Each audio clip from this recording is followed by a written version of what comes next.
Salut les amis du Ciné Club, nouvelle vidéo d'extérieur, une petite vidéo dimanche matin au soleil, une vidéo que j'attends de faire depuis très longtemps, ou plutôt non, plutôt une rencontre que j'attends de faire depuis très longtemps, depuis l'époque de mon enfance où j'ai connu ce personnage. Il s'agit de Tintin, Jean-Pierre Talbot, l'acteur qui avait incarné Tintin dans les deux films de 1961 et 1964, c'est-à-dire Le Mystère de la Toison d'Or et Tintin et les Oranges Bleues. Donc on vous en avait parlé il y a déjà quelques semaines de ça dans le live. Là on a pris la voiture, on est en chemin, on est plus ou moins à 20 minutes d'arriver chez lui. On est surtout moi, donc forcément hein, de par mon âge assez excité de rencontrer Jean-Pierre Talbot. Donc on s'est dit on va faire un petit stop juste avant pour faire l'intro et juste derrière rendez-vous avec Tintin puisque c'est bien de lui qu'il s'agit. Donc comme d'hab pour ce genre de vidéo hein, rendez-vous d'ici quelques secondes pour vous, encore quelques kilomètres pour nous, une petite demi-heure et on pourra rentrer dans le vif du sujet. À tout de suite les amis.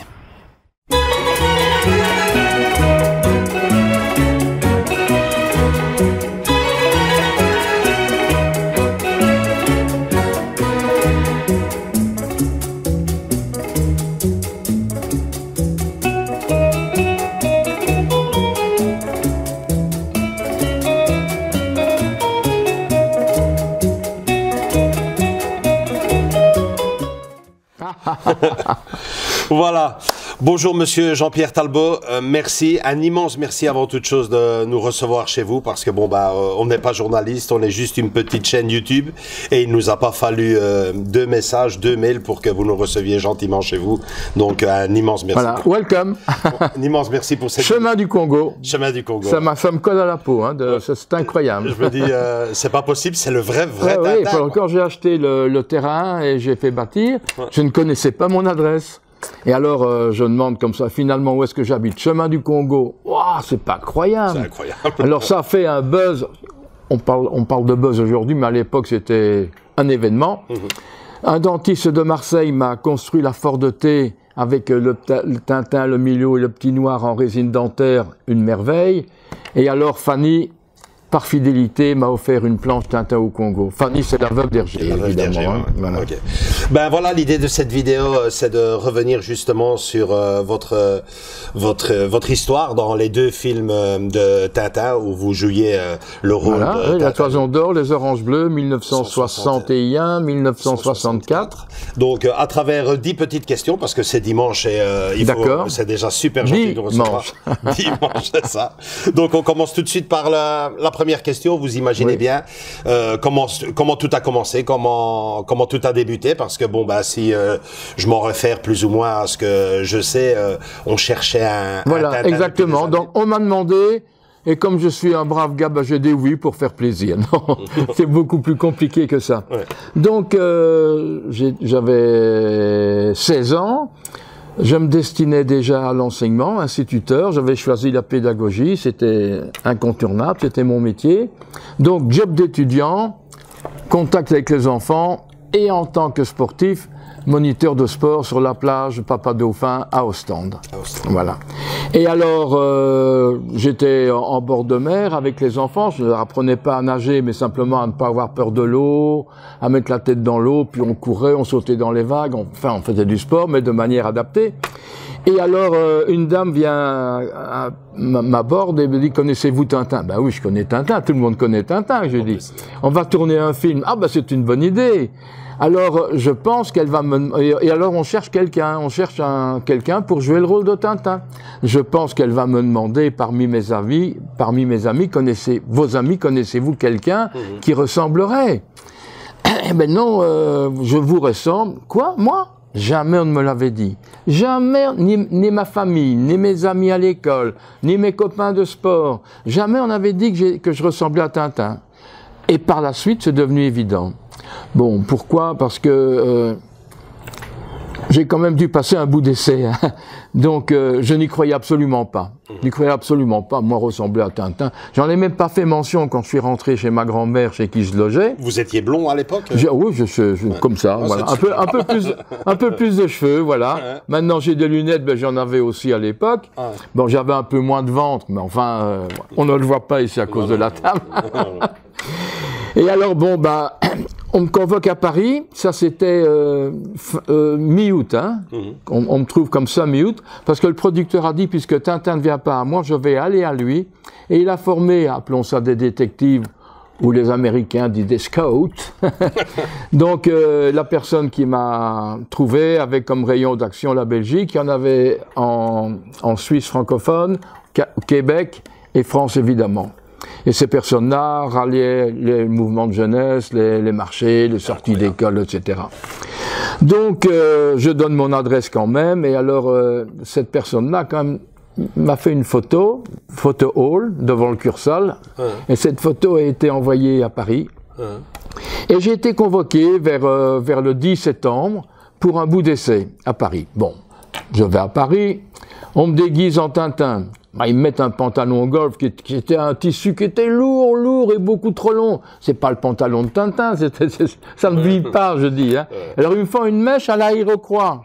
Ben non, la mèche de Tintin, elle est parallèle au front. Enfin bref, ils connaissaient pas Tintin. Et alors bon, bah, on va à Boulogne-Billancourt. Ah bon, on va faire un bout d'essai, et on tournait La Princesse de Clèves avec Jean Marais et Marina Vladi. Chouette, je vais voir un studio de cinéma, belle expérience. J'aurais au moins gagné ça. On me conduit à Paris en taxi, là, à Boulogne-Billancourt, tout noir, un puits de lumière, avec une vingtaine de personnes. Je n'ai jamais vu Jean Marais ni Marina Vladi, parce qu'ils étaient au milieu de tout ça. Et moi, je suis derrière à attendre, qu'est-ce qui va se passer? Et tout d'un coup, on dit « Coupez !» Ah non, non, coupez pas, ah oui, il y a un bout d'essai. On me pousse devant la caméra, et on dit « Jean-Pierre, fais ce que tu veux, la caméra tourne. » Bande de méchants. Alors, ben, comment est-il Tintin? Sympathique et sportif. Je le vois comme ça, moi. Hein. Il y a de la philosophie, etc. Alors, comme je suis sportif, ça va me donner de la contenance. Je vais bouger plutôt que de réciter une fable de La Fontaine ridicule que je ne connaissais pas. Enfin, de manière ridicule. La fable n'est pas ridicule. Et alors, pour être sportif, je commence à faire le pantin. Tu sais, on écarte les bras et les jambes en même temps. Tout le monde rit. Hein. Enfin, et moi, je ris aussi. Et plus difficile. Je fais alors un sautillement asymétrique. Ça veut dire que les jambes partent dans le même sens et hop, tout à coup, les bras dans l'autre. Ça, après 3 mouvements, tu le plantes. Alors tout le monde se marre. Essayez. Bref, alors je fais un cumulé avant, un cumulé arrière, une roue dans un sens, la roue dans l'autre. Tout ça sur place. Hein. Avec le costume de Tintin. Ah, j'étais habillé. Oui, mais c'était pas contraignant, j'avais oublié ça. Et puis je fais un flip, et je dis le périlleux, ça part. On me dit, voilà, Jean-Pierre, c'est très bien, merci, on me remet, voilà, j'ai au moins vu un studio de cinéma, une belle expérience dans ma vie.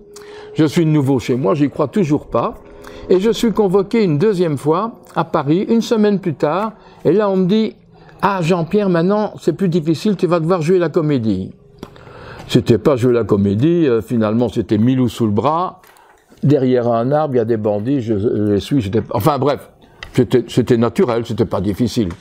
Et il y avait là un gars déguisé en haddock. C'était une belle petite maison bourgeoise dans le sud de Paris, dans la périphérie parisienne, avec un jardin. Et ce gars-là, je l'ai appris par la suite, c'était George Wilson, le père de Lambert Wilson, qui avait déjà signé le contrat. C'était lui qui allait jouer, qui allait incarner Haddock. Et ce monstre du théâtre français, un monument, on lui avait dit, essaye de voir si on peut faire quelque chose avec ce gamin-là. Et finalement, j'ai été choisi parce que, effectivement, pour tout le monde, c'est devenu évident, j'avais une ressemblance. parce que personne en fait ne ressemble personne ne ressemble à Tintin. C'est quelque chose qui est tellement simple, un ovale, 2 points. Ouais. C'est dingue. Et Hergé, en modifiant ces petits points-là, il parvient, en plus des mouvements du corps, à donner une expression forte. C'est un truc de génie. Donc, pourquoi ai-je été choisi?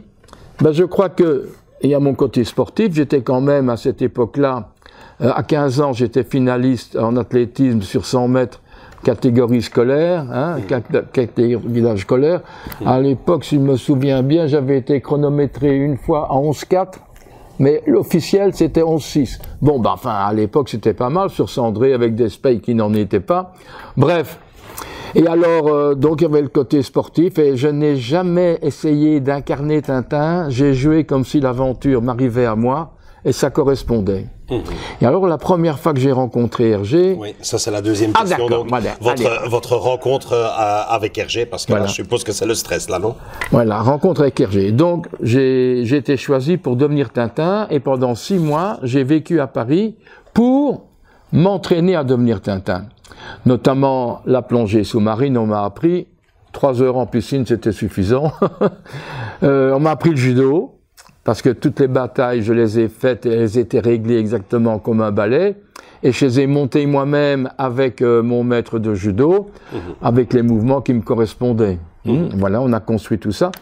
Et alors, avec la presse, les rendez-vous avec la presse, les dimanches, Guy Lux, la TV, je voyais toutes les vedettes, Johnny, Claude François. Claude François, il portait des chaussures transparentes comme des bas de femme. Oh, j'étais comme ça. Et toutes les vedettes de l'époque. Et alors, elles m'aimaient bien, parce que tout le monde aimait bien Tintin. Et je prenais la place de personne. J'ai directement compris ça. Donc, on m'aimait encore mieux. Et alors, bon, bah, un jour, j'avais un rendez-vous qui avait été plus rapide. Et je rentre au bureau de la production, un brave petit garçon qui attend les instructions. Et Hergé était à Paris, il ne s'était pas annoncé, et il est dit, tiens, je vais dire bonjour à la production. Et on débarque ensemble dans le bureau de la production, à Hergé. Eh ben, Jean-Pierre est justement là, et moi, Hergé est là. Alors là, qu'allait-il dire? Cette rencontre, moi, j'étais pas comédien, j'étais quand même stressé. Vous étiez déjà engagé à l'époque ou il fallait attendre son... Non, c'était moi qui allais jouer, mais on me préparait. Hein. Ah ouais, mais... On me préparait. Ouais, ouais. Donc 6 mois de préparation et 6 mois de tournage. Donc c'était moi, c'était sûr. Bon, j'avais peur d'être nul, mais j'avais une mission. Moi. Comme juge bon ou mauvais comédien, je m'en fichais carrément, parce que c'est pas moi qui étais demandeur, m'avait demandé. Mais j'avais une mission quand même dans ma tête, c'était ne pas décevoir les enfants. Parce que c'est quand même important, ça, ouais, tu fais Tintin, d'accord, mais tu peux pas décevoir les enfants. Ouais, ça... Alors, comment est-ce que ça allait se passer? C'était un peu une énigme, j'étais quand même un peu stressé, j'avais peur de mal faire, et de décevoir les enfants, et d'être mal jugé, ce qui est tout à fait normal.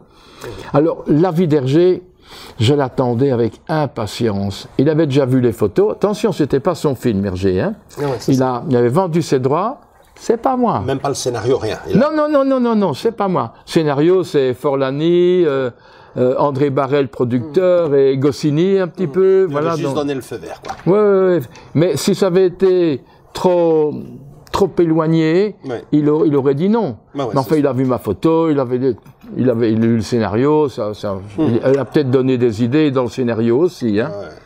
Ouais. Et alors, voilà, il arrive. Ah, Jean-Pierre, Hergé, Jean-Pierre, etc. Alors, il met la main sur mon épaule. Ça a duré une éternité, mais une fraction de seconde, définitivement. Et il a dit au producteur, il n'a pas dit, vous avez bien choisi, oui, il ressemble, oui, il convient, ça ira. Il a dit, c'est lui. Il m'a reconnu comme Tintin. Là, ça m'a boosté, ça m'a donné confiance, ça m'a libéré.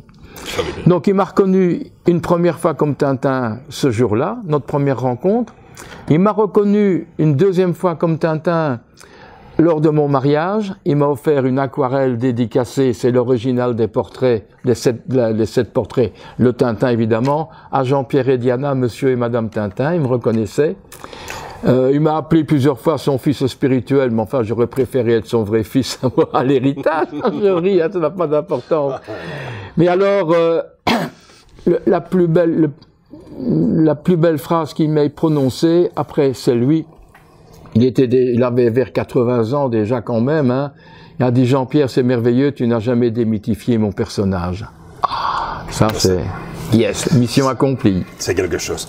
Alors, on part donc pour la grande aventure. Donc, le mystère de la Toison d'Or, c'est, si je ne me trompe pas, la Grèce, la Turquie. En Grèce, en Turquie, c'est ça. Alors, vos souvenirs là-bas, le pays, c'était la première fois que vous voyagez? Ah oui, ben, à l'époque, c'était en 60, ceux qui prenaient l'avion, c'était rare. Hein. Ah ouais, donc, on prend la caravelle, toute l'équipe, avec les milous, le dresseur, tout le bazar. On arrive dans des hôtels. Dans des bons hôtels quand même, hein, pas forcément les plus chers et les plus chics, mais des bons hôtels bien situés. Tu vis une aventure formidable, tu découvres ce que c'est le tournage. Et alors, oui, je partais visiter. Par exemple, j'essayais d'avoir un jour ou deux de congé. Comme ça, je prenais le train, j'allais visiter Delphes, Olympie, évidemment. Hein. Ah ouais. À Olympie, en tant que sportif, et à Delphes, je me suis mis dans les starters de la piste d'athlétisme, en tant que sprinter, ancien. Voilà, donc, oui, j'ai pu voyager, j'achetais des cerises, c'était au printemps, ils produisaient, aux arrêts de train, on achetait des cerises. Non, je suis très bien amusé, mais, George Wilson, qui était un comédien renommé, de théâtre en plus, et il convenait bien avec Haddock, très truculent.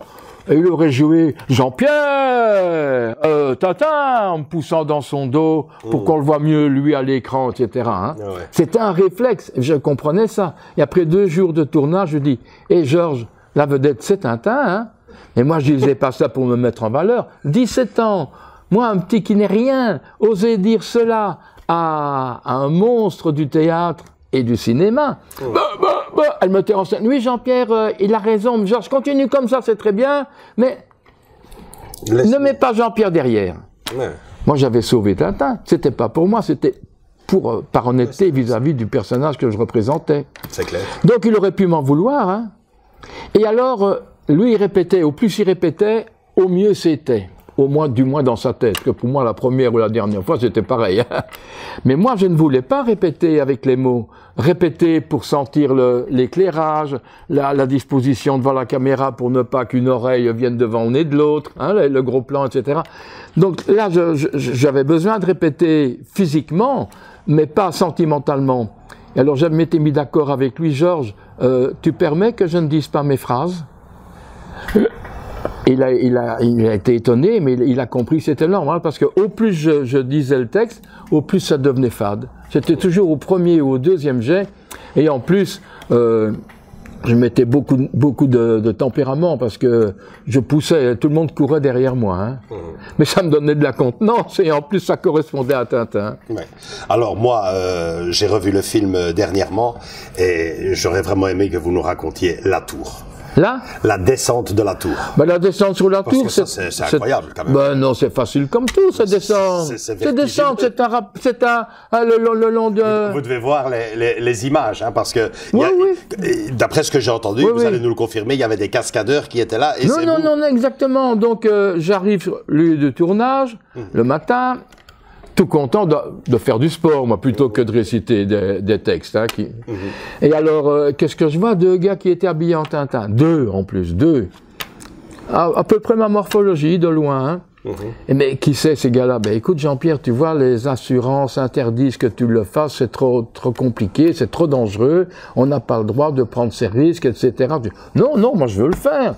Moi, j'ai été choisi par des milliers et des milliers pour incarner Tintin. Et le jour où je peux l'être vraiment, voilà qu'on me l'interdit. Mais non, descendre, c'est facile, hein. Alors, j'avais quand même sous le chandail une ceinture, le genre de ceinture de pompier, avec de ficelles, enfin de petits câbles et des mousquetons. Ça veut dire que si j'avais été dans l'embarras, je pouvais me mousquetonner à un ancrage de ce tuyau qui descendait paratonnerre. Hein. Voilà. Donc, je l'ai fait. Mais, écoute, ce serait monter, ce serait peut-être différent, mais descendre, en plus, je suis sécurisé. Je suis sûr de le faire. Il n'y a aucun problème. C'était combien de mètres je ne sais pas. C'était quand même plus haut qu'un building. C'était 30 mètres, 30 mètres quand même. Et en plus, c'était sur une colline. Donc, ça donnait l'impression de hauteur. Ça accentuait l'impression de hauteur. Et alors, quand je me suis... quand j'ai dû enjamber, aïe, aïe, aïe, mais t'es con, quoi. Voilà. Mais là, il faut y aller, il faut y aller. Puis je suis allé, dès que j'ai enjambé, que j'étais dedans, c'était facile. Ouais. Okay. Alors, 3 caméras, une seule prise. Ah, fini. Mais c'était pas joué, c'est facile, tu descends. Non, il n'y a rien de plus con. Mais il faut oser descendre. Hein. Il faut oser enjamber, surtout. Oui, enjamber. Ouais.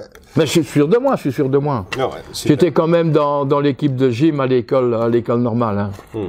Alors, à l'arrivée, le film, on peut appeler ça presque un triomphe, hein, parce que moi, dans mes notes ici, je vois 3 640 000 entrées au box-office. C'est quand même, pour vous donner une petite idée, les amis qui aiment le cinéma, c'était à l'époque devant Le Capitaine Fracasse, devant Rocco et ses frères de Visconti, devant La Ruée vers l'Ouest et même devant Spartacus de Stanley Kubrick avec... c'est normal, l'Hergé a du talent. Non, on a presque atteint le score de La Grande Vadrouille qui est sorti à cette époque. Incroyable, oui. Alors ce qui est assez amusant, c'est que amusant ou un peu normal, c'est que la critique intellectuelle a descendu le film en flammes. Ça, le public en a jugé autrement, et les témoignages que j'ai aujourd'hui sur Internet, par courrier, etc., ou lors de rencontres, « Ah, monsieur Jean-Pierre Tintin, ils savent comment m'appeler, ils ont la chair de poule, la lame à l'œil, vous m'avez fait rêver, vous êtes merveilleux. » C'est incroyable, ça. Moi, de mes souvenirs, j'avais vu ce film au cinéma de quartier, dans les années 70. C'est le cinéma de quartier avec l'affiche sur le trottoir, oui. Hein. Et je regarde un souvenir extraordinaire, quoi. C'était... Oui, c'est vrai. Tous les enfants et même les parents allaient voir le film. C'était le témoignage de tous, unanime. Hein. Il y a bien un qui dit oh, il a l'air con ou quoi, mais ça c'est normal. Hein. Mais là, tous les témoignages que je reçois, c'est comme ça. Bon, je suis très heureux de ne pas avoir failli à ma mission. Et alors, forcément, 3 ans après... Donc, je termine la post-synchronisation le 31 août à 2 heures du matin.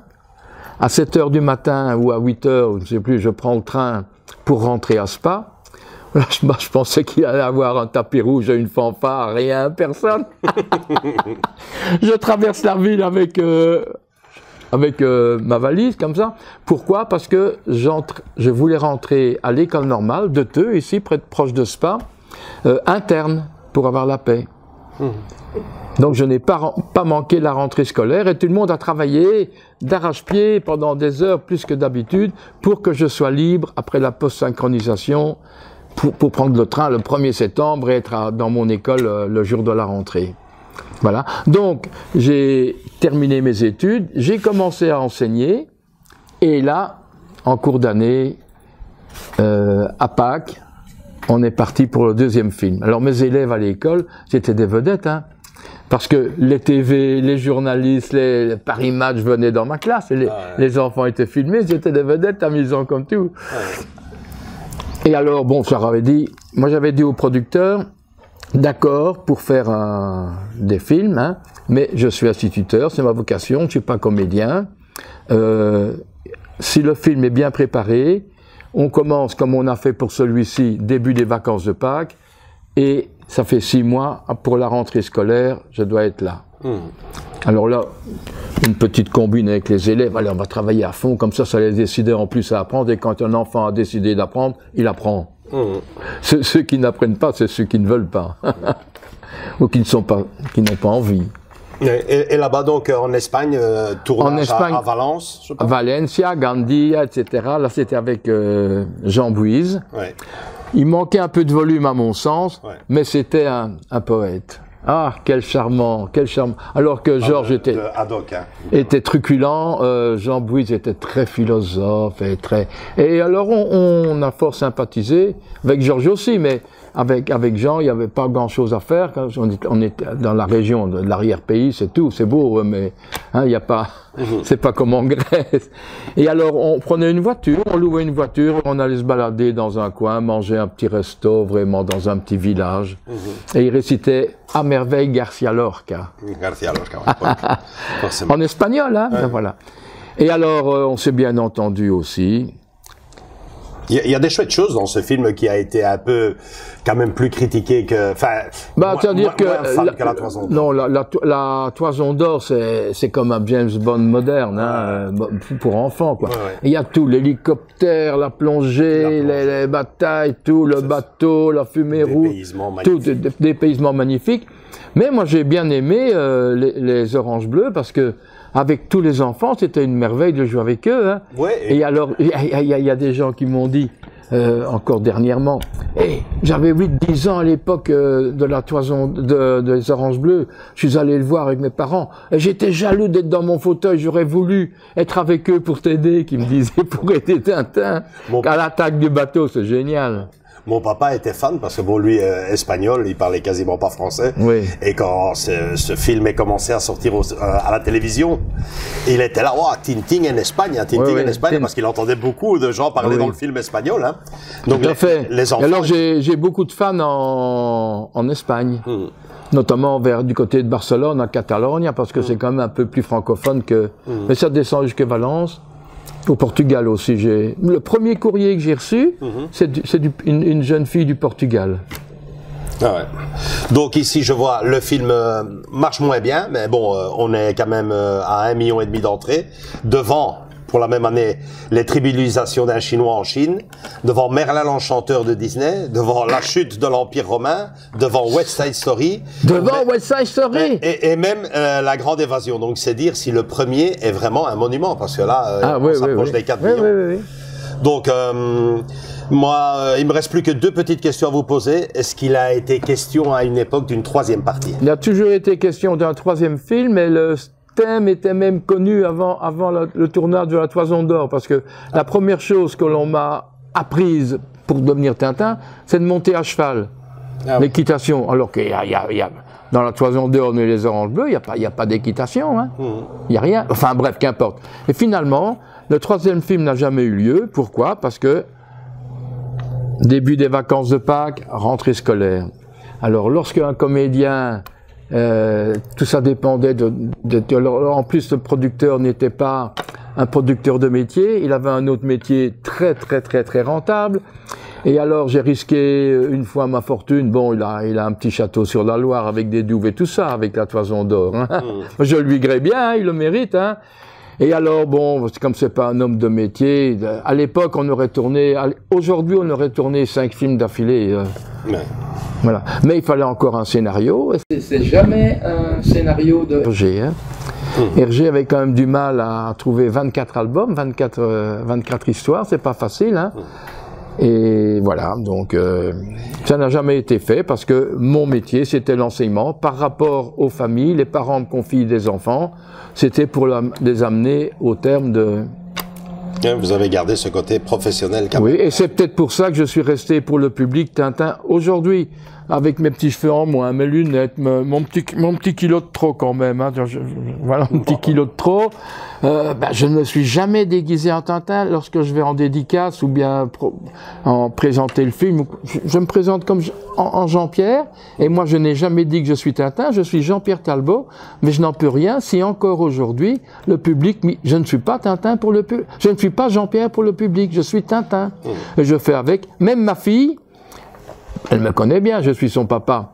Elle avait 6 ans, elle apprenait à lire, et elle avait Objectif Lune sur les genoux. Et elle me dit, mais papa, c'est en 69 qu'on est allé qu'on a fait le tour de la Lune, hein. Elle m'a dit, mais papa, comment t'as fait pour aller sur la Lune? Mais enfin, Bérangère, moi c'est papa, la CRG, c'est le dessin. Mais non, c'est toi, regarde. Donc, j'étais Tintin. C'est formidable. Et alors, moi, j'ai eu une vie merveilleuse déjà, avec ma famille, mes sports, mes amis, mon école. J'avais 450 élèves, maternelle et primaire, une magnifique ambiance que je créais, hein, mais j'étais sévère, hein, mais humain, très humain. Et alors, et en plus, enseigné par le monde de Tintin. Et ça dure depuis toujours, c'est dingue. Et depuis que depuis que je suis retraité, ça se développe encore plus parce que j'ai peut-être un peu mieux le temps de répondre, etc. Parce qu'avant, c'était mon école et mes sports. Hein. Ouais. Alors justement, la dernière question, l'avenir de Tintin au cinéma. Vous avez vu le fameux Tintin de Spielberg? Oui, oui. J'ai vu Spielberg. Hein. Ah bon? Alors Spielberg et Jean-Pierre et la mèche, il parle français, il est fort sympathique. Hein. Et la mèche, elle n'est plus là. Monsieur Spielberg, vous êtes un commercial. La mèche, elle est dans une boîte et elle vaut très cher. Mais ça, je suis sûr. Bref, j'ai bien aimé les mouvements de Jimmy Bell, le gars qui a mais je ne trouve pas que le visage est un visage de Tintin, trop fin, le nez n'est pas assez rond. Il y a des idées formidables dans ce film. Hein, donc, le combat des aïeux sur le bateau corsaire, et puis avec leurs descendants, le combat de grue. C'est un coup de génie, mais le combat de grue, il dure 2 heures. Tu aurais flash, c'était fini, hein. La mer qui se transforme en dune ou la dune en mer, je ne sais plus très bien. C'est un coup de génie, ça. Oui, la licorne, voilà. Ben, c'est génial. Magnifique. Mais alors, par contre, ce qui m'a horrifié, c'est Haddock. Ouais. Sur l'avion jaune, qui est en panne de carburant. Il fait un renvoi pour relancer le moteur. Mais c'est honteux. Ouais. Comment a-t-on pu admettre ça? C'est la honte. C'est pas du Tintin, c'est pas du Hergé, ça. Et alors... La poursuite en sidecar avec Haddock et avec le parchemin, ça dure 2 heures, c'est beaucoup trop long. Allez, il y a des bonnes idées. Le Milou est magnifique. Ça, tout le Milou est vraiment très bien fait. Le début marche. Le début, c'est tout à fait... Mais c'est pas spectaculaire. Non, moi j'adore le clin d'œil où il est fait. Oui, bien sûr. Le générique du début est Oui, tout à fait, oui, bien sûr. Mais... Ah, ça, c'est l'ambiance du film, hein, c'est l'ambiance de la place de Bruxelles que tu connais. Ouais. Non, voilà, donc, voilà ce que je pense de Spielberg, c'est malheureux. Mais, en toute humilité, donc, je savais qu'un 3e film allait peut-être avoir lieu. Alors, j'ai 25 ans, puis j'ai 30, 35. Alors là, maintenant, si on me demande, je dirais non, parce que je ne suis plus aussi spitant, comme on dit à Liège. Je ne cours plus aussi, je ne suis plus aussi pétillant. Donc, par honnêteté au personnage, j'aurais refusé. Mais un peu plus tôt que ça, imaginons qu'il aurait pris quelqu'un d'autre. Je l'aurais vraiment ressenti comme un viol. Pourquoi? Pas par vexation, parce que pour le public, c'était moi Tintin. Là, ça m'aurait fait de la peine. Maintenant, je suis très fier que je sois le seul personnage en chair et en os. Tu peux toucher, voilà. Hein. Ouais. J'ai touché Tintin. Qui est incarné Tintin au cinéma. Super. J'allais vous demander, vous avez quand même gardé un petit souvenir de cette époque-là. Des souvenirs. Ouais. D'abord, dans mon cœur, ça déborde. Bah oui, bien sûr. Deuxièmement, oui, j'ai des choses. Hein. J'ai la barre de la Toison d'Or. Oh, magnifique. J'ai l'orange bleu, qui est un peu écaillé, comme mon crâne. J'ai le pantalon golf. La mèche. La mèche. Et alors, le ticket de la Première mondiale. Wow. À Liège, 3000 personnes. Là, j'ai dit 2-3 mots en wallon, ça a fait pleurer les gens. Là, j'étais habillé en Tintin. Et alors, là, dehors, à la sortie, j'étais entouré par la foule. Mes pieds, à un moment donné, bien que je sois entouré de 3, 4, 5, disons des gars castards comme toi, à un moment donné, mes pieds ne touchaient plus le sol. Et là, j'ai compris pourquoi Johnny, une fois ou l'autre, avait donné un point dans la figure à des fans qui étaient trop proches. Voilà. Bon, super. Andrés, tu avais d'autres questions peut-être à poser à... On dit plus Jean-Pierre Talbot, on dit à Tintin. Hein. Ah ben oui, c'est vrai. Donc, on allait vous demander un dernier service, hein, si vous saviez nous faire une petite séance d'autographe. Avec plaisir, hein. C'est super gentil pour... Vous voulez voir une pièce de collection ou l'autre? Je n'osais pas vous la demander, c'est tellement personnel. C'est tellement personnel, là, c'est le cerise sur le gâteau. Oui, d'accord, on va faire ça. Hein. Voilà, on fait une petite pause. Et brièvement, hein. Très brièvement, non. Super. C'est du plastique, hein. Une dé, parce que j'aurais dû en prendre plus. Hein. Oui, c'est du plastique. Alors à l'époque, il y avait la confiture, une boisson, une orangeade Tintin. Alors évidemment, il y a eu une boisson, l'orangeade bleue. Ah bah ouais, trop bien. Et il y a eu de la confiture d'orange et de la confiture d'orange bleue. Contre la famine. Oui. Ça, c'est pour l'Espagne. Tintin en Barcelone. Alors, évidemment, le sceptre d'autocar, je suis consul d'honneur de la Sildavie, avec voilà le sceptre, et j'ai ma médaille ici, bien sûr, que je vais bien arborer. Voilà. Voilà. À droite. Magnifique. Alors là, un morceau de pellicule. Difficile de sortir, mais la mèche. Oui, on la voit, vous en faites pas. Le pantalon golf. Voilà.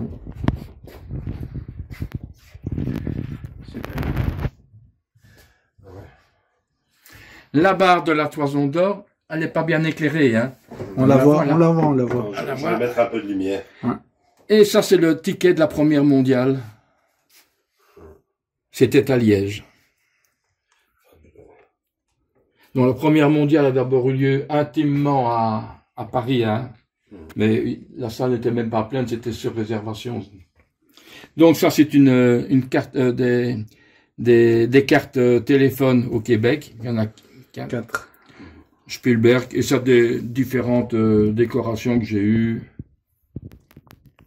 Notamment la fameuse descente de la tour. Ah ben là, voilà. Donc on m'a offert la tour, la médaille d'argent de la tour. Le producteur qui m'a offert ça après. Génial. Voilà. Eh ben. Oh, les belles dédicaces et tout. Hein. Alors j'ai mon passeport évidemment Sildave. Hein. Et ça, c'était à Ostende, alors c'est là que vous avez été repéré. Voilà, effectivement, voilà la photo qui a été envoyée à Paris et qui a changé ma vie. Ouais. Oh, c'est super. Mais c'est vrai que vous vous ressentiez. Hein. C'est fou que oui, Bah ouais. sans qu'on lit. C'est clair. Hein. Après, c'est clair. Mais c'est bizarre qu'on n'y ait rien dit pendant des Et années. le chien, c'était le même pour les deux. Oui, mais j'étais 7. Hein. Ah, 7. Mais il y a un milou principal. On peut pas demander à un chien d'interpréter un rôle, d'être joyeux ou triste à la demande. Alors, Donc, il prenait des chiens qui se ressemblaient physiquement. Et alors, un était plutôt indolent, c'est quand Milou était fatigué. Un était dressé uniquement pour faire la roulade. Voilà, il fallait qu'il... On n'avait pas le droit à l'erreur, il fallait qu'il a pour éteindre la mèche. Hein, pour ne pas que le bateau explose, voilà. Et alors, cette race-là, ils sont toujours, fox à poil dur, une tache marron, une tache grise. Ils sont jamais entièrement blancs. Milou est blanc. Et c'est un fox comme ça. Donc, Milou a été décoloré chez Elena Rubinstein, rue du Faubourg Saint-Honoré à Paris. Paris Match a fait une merveilleuse photo. Claudia Cardinal et Jeanne Moreau, Milou et moi. Waouh. Fabuleux. Allez. Alors bon, ben là, je vais pas vous montrer tout. Il y a des femmes qui m'ont dessiné, des fans m'ont dessiné, des fans m'ont dessiné. C'est payant ça. Je ne suis pas Et je ne suis pas Schtroumpfé en Tintin, mais en Jean-Pierre Talbot. Natacha, c'est. Ah, mais Natacha, elle m'adore, hein, oui. François, c'est un bon camarade, bon copain. Ça, c'est la photo que je préfère. Ouais, forcément. Là, on voit de la fierté, de l'humilité, une reconnaissance de l'un vis-à-vis de l'autre, de l'intimité et du respect. Ça, cette photo, elle est magnifique. Magnifique. Super. Ça, c'est ma photo fétiche. Allez. On va terminer avec une... Tiens, encore un fan qui m'a offert ça. Milliard. C'est dingue, hein? Et celle-là, encore un fan qui m'a offert ça. Magnifique, hein? Ouais, magnifique. Ça, c'est l'aquarelle Hergé. C'est une copie, évidemment. Bien sûr, hein. Voilà. Le coffre. La belle petite photo. Beau petit gamin, 16 ans. Ouais. Et je ne m'en rendais pas compte, mais toutes les filles étaient amoureuses de moi. Heureusement que je ne m'en rendais pas compte, hein. Ça, étonnant, hein. La bataille des oranges bleues, hein, quand je plonge, ça c'est moi qui l'ai inventé, cette bataille-là, hein, quand je plonge dans l'escalier, eh bien c'est François Valtéry qui l'a dessiné. Dingue, hein. Tout ça, si jamais Natacha avait besoin de faire une bataille, il aurait peut-être choisi celle-là. Et ça c'est mignon aussi, hein. Dessinateur de Spirou. Tu vois Spirou avec le pantalon gomme. Tu vois Jean-Pierre, tout est possible. C'était Fournier qui avait Spirou à l'époque. Là, c'est fini, parce qu'il y a encore des secrets, des secrets, des secrets. On peut pas tout raconter. On peut pas tout raconter.